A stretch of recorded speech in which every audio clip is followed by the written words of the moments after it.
एक दिन एक बुजुर्ग डाकिये ने एक घर के दरवाजे पर दस्तक देते हुए कहा, चिट्ठी ले लीजिए। आवाज सुनते ही तुरंत अंदर से एक लड़की की आवाज गूंजी, अभी आ रही हूँ, ठहरो। लेकिन लगभग 5 मिनट तक जब कोई न आया तब डाकिये ने फिर कहा, अरे भाई, कोई है क्या? अपनी चिट्ठी ले लो, मुझे और बहुत जगह जाना है, मैं ज्यादा देर इंतजार नहीं कर सकता। लड़की की फिर आवाज आई, डाकिया चाचा, अगर आपको जल्दी है तो दरवाजे के नीचे से चिट्ठी अंदर डाल दीजिए, मैं आ रही हूँ, कुछ देर और लगेगा। अब बूढ़े डाकिये ने झल्ला कर कहा, नहीं, मैं खड़ा हूँ, रजिस्टर्ड चिट्ठी है, किसी का हस्ताक्षर भी चाहिए। तकरीबन 10 मिनट बाद दरवाजा खुला। डाकिया इस देरी के लिए खूब झल्लाया हुआ तो था ही, अब उस लड़की पर चिल्लाने ही वाला था, लेकिन दरवाजा खुलते ही वह चौंक गया और उसकी आंखें खुली की खुली रह गई। उसका सारा गुस्सा पल भर में फूर हो गया। उसके सामने एक नन्ही सी अपाहिज कन्या, जिसके एक पैर नहीं थे, खड़ी थी।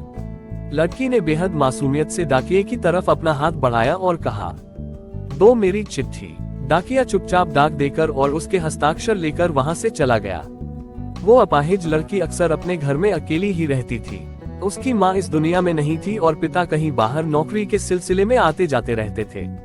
उस लड़की की देखभाल के लिए एक कामवाली बाई सुबह शाम उसके साथ घर में रहती थी, लेकिन परिस्थितिवश दिन के समय वह अपने घर में बिल्कुल अकेली ही रहती थी।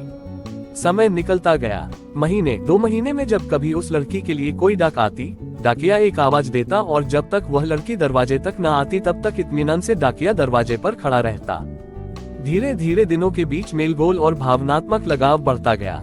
एक दिन उस लड़की ने बहुत गौर से डाकिये को देखा तो उसने पाया कि डाकिये के पैर में जूते नहीं हैं। वह हमेशा नंगे पैर ही डाक देने आता था। बरसात का मौसम आया। फिर एक दिन जब डाकिया डाक देकर चला गया तब उस लड़की ने, जहां गीली मिट्टी में डाकिये के पांव के निशान बने थे, उन पर कागज रखकर उन पांवों का चित्र उतार लिया। अगले दिन उसने अपने यहाँ काम करने वाली बाई से उस नाप के जूते मंगवाकर घर में रख लिए। जब दीपावली आने वाली थी उससे पहले डाकिये ने मोहल्ले के सब लोगों से त्योहार पर बख्शीश चाहिए, लेकिन छोटी लड़की के बारे में उसने सोचा कि बच्ची से क्या उपहार मांगना, पर गली में आया हूँ तो उससे मिल ही लूं। साथ ही साथ डाकिया ये भी सोचने लगा कि त्योहार के समय छोटी बच्ची से खाली हाथ मिलना ठीक नहीं रहेगा। बहुत सोच विचार कर उसने लड़की के लिए 5 रुपए के चॉकलेट ले लिए। उसके बाद उसने लड़की के घर का दरवाजा खटखटाया। अंदर से आवाज आई, कौन? मैं हूँ बुढ़िया, तुम्हारा डाकिया चाचा। उत्तर मिला। लड़की ने आकर दरवाजा खोला तो बूढ़े डाकिये ने उसे चॉकलेट थमा दी और कहा, ले बेटी, अपने गरीब चाचा की तरफ से। लड़की बहुत खुश हो गई और उसने कुछ देर डाकिये को वहीं इंतजार करने के लिए कहा। उसके बाद उसने अपने घर के एक कमरे से एक बड़ा सा डब्बा लाया और उसे डाकिये के हाथ में देते हुए कहा, चाचा, मेरी तरफ से दीपावली पर आपको ये भेंट है। डब्बा देखकर डाकिया बहुत आश्चर्य में पड़ गया। उसे समझ में नहीं आ रहा था कि वह क्या कहे। कुछ देर सोचकर उसने कहा, तुम तो मेरे लिए बेटी के समान हो, तुमसे मैं कोई उपहार कैसे ले लूं बिटिया रानी।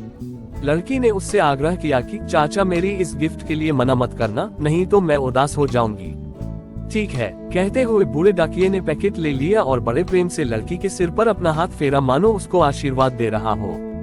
बालिका ने कहा, चाचा, इस पैकेट को अपने घर ले जाकर खोलना। घर जाकर जब उस डाकिये ने पैकेट खोला तो वह आश्चर्यचकित रह गया, क्योंकि उसमें एक जोड़ी जूते थे। उसकी आंखें डबा गई। डाकिये को यकीन नहीं हो रहा था कि एक छोटी सी लड़की उसके लिए इतना फिक्रमंद हो सकती है। अगले दिन डाकिया अपने डाकघर पहुंचा और उसने पोस्टमास्टर से फरियाद की कि उसका तबादला फौरन दूसरे इलाके में कर दिया जाए।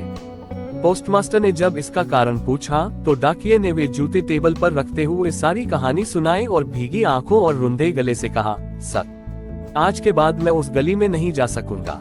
उस छोटी अपाहिज बच्ची ने मेरे नंगे पांवों को तो जूते दे दिए, पर मैं उसे पांव कैसे दे पाऊंगा। इतना कहकर डाकिया फूट फूट कर रोने लगा। डाकिया रुंधे गले और भीगी आंखों से पोस्टमास्टर के सामने अपनी भावनाओं को समेटने की कोशिश कर रहा था। उसने कहा, सर, मैं एक साधारण डाकिया हूँ, मेरा काम चिट्ठियाँ और खुशियाँ बांटना है, लेकिन उस नन्ही बच्ची ने मुझे ऐसा तोहफा दिया जिससे मेरी आत्मा कांप उठी।